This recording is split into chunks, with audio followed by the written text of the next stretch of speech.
Welcome to our channel. Today we how to enable Airtable automations for task notifications, complete guide step by step clearly. To enable Airtable automations for task notifications, start by logging into your Airtable account.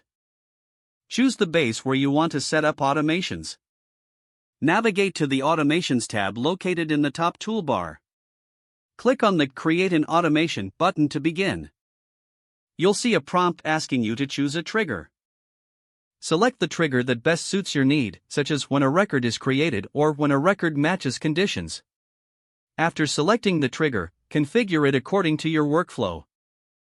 For example, if you chose when a record is created, specify the table where the new record will be added.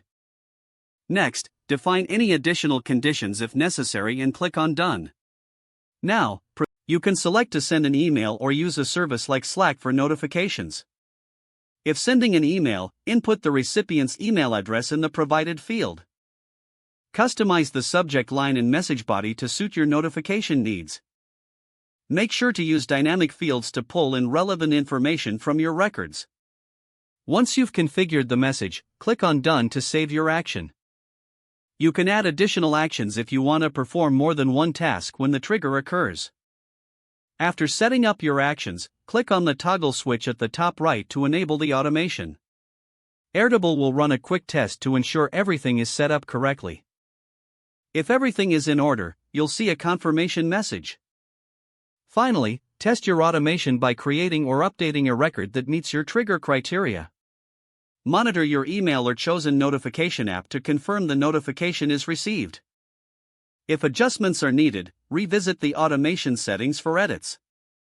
If the page does not load, refresh the browser or try again in a private or incognito window. Make sure you are using the correct email address, then retype it carefully to avoid. If your password is not accepted, use the reset option and create a new strong password you can remember. Check your spam folder for verification or security emails, then complete any requested confirmation steps.